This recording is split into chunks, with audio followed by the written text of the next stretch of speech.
You wrote the book. You hit publish. You posted and prayed. But let me guess, your book isn't selling the way you hoped.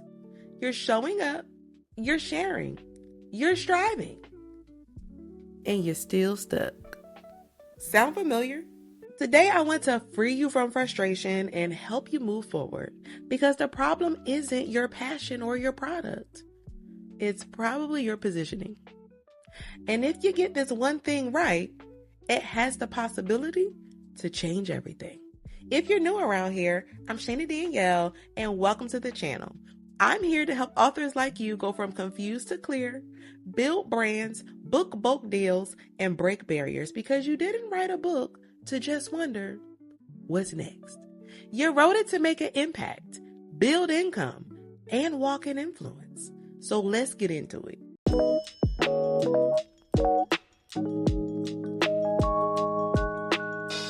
Today, I'm kicking off a 5-part series called You Wrote the Book, Now What?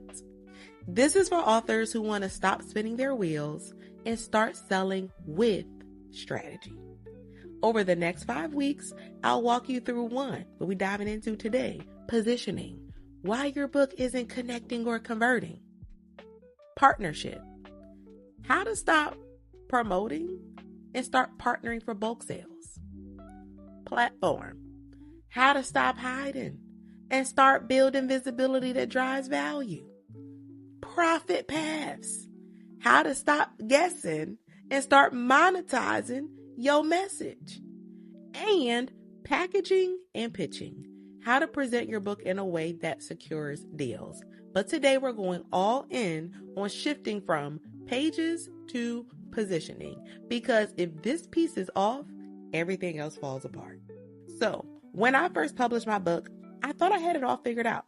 The cover, clean. The content, strong. The message, heartfelt.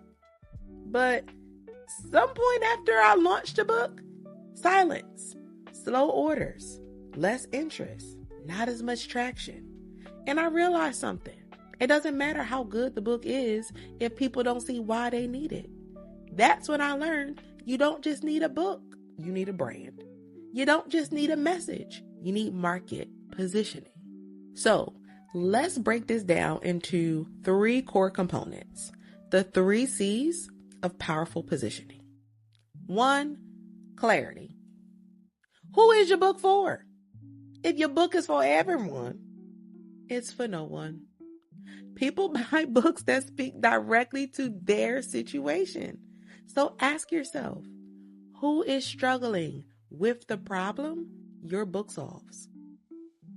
Where do they hang out? What language do they use when they describe their pain?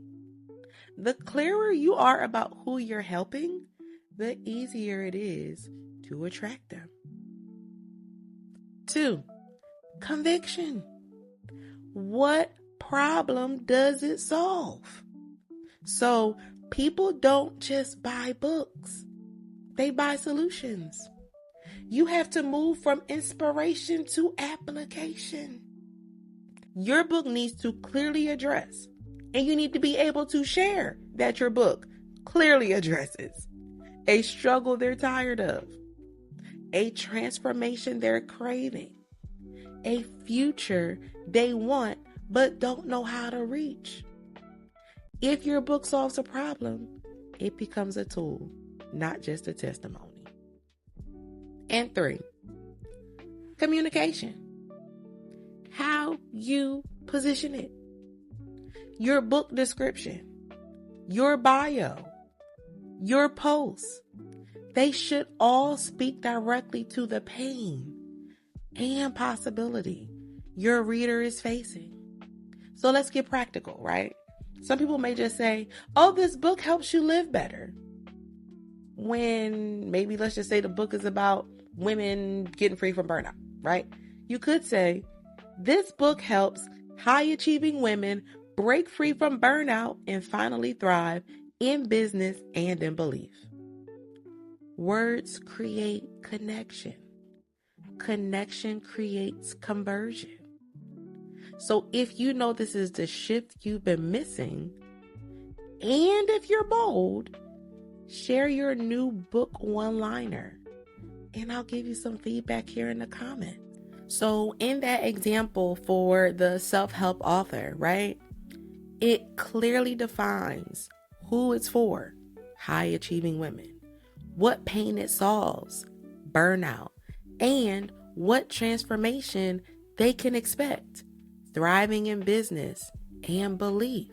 When your messaging is clear, specific, and emotionally connected, it becomes magnetic. Most authors are still using vague, fluffy language that doesn't move readers or buyers into action. So let's say you're a children's book author. Let's not say, this is a fun book for kids. I helped an author who had a daughter with food allergies, right? So you could say, this book helps children with food allergies feel seen, understood, and empowered while making story time a safe and inclusive experience. Why does this work? It speaks to the parent or the educator buying the book, and it highlights both emotional impact and specific value, because a lot of authors have to realize when you're writing to children, you're not only writing to the children, the sales copy, the messaging, the way you position it when you're talking to people has to speak to the people that's buying it as well. So you have to be clear on two audiences. Let's say you're a faith-based author. Instead of just saying, this book inspires you to walk in your calling, you could say, this book equips Christian women to silence self-doubt, embrace their God-given authority, and finally show up boldly in every room they walk into.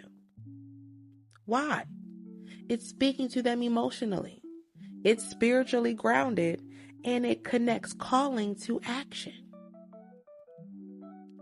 Let's say you're an author with a memoir. Oh, this is my story. This is my personal story of resilience.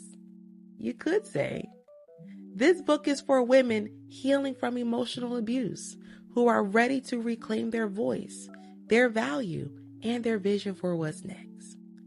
Why does this work? It centers the reader's journey, not just the author. People really don't care that much about you to know your business unless your business is going to help them. So now it's no longer just a story. It's a survival strategy. The business or leadership author. This book is full of tips on growing your business. Sounds good? Can we get more clear? You could possibly say, this book shows women entrepreneurs how to turn their expertise into high-ticket offers without burnout or guesswork. Why does it work? It speaks to outcomes. It names the audience, the goal, the biggest barrier, burnout, guesswork. So when you're writing your book description, podcast pitch, social media posts, try filling in this sentence. This book helps blank, whoever the specific audience is, overcome blank, whatever the specific struggle is, so they can blank, whatever the specific result is. One more example. For my poets, poetry is my first love. And all I was told when I launched my poetry book, Rise, was poetry doesn't sell. A lot of authors struggle selling books. It's more messaging and positioning. So instead of saying, this is a collection of poems about life and love, this poetry collection gives teen girls the words they haven't been able to say out loud about identity, healing, and hope, making it a powerful tool for youth leaders, counselors, and classroom conversations. Why does this work? It transforms the poetry from pretty words into a purposeful resource. It centers the audience, teen girls. It names the impact, healing and self-expression, and clearly states who would benefit from buying it in bulk. Youth leaders, counselors, schools. Want to go even further? Here's your messaging fill-in for people who want to position their book for partnerships or bulk sales. This book speaks to, this book is for blank. Who is it for?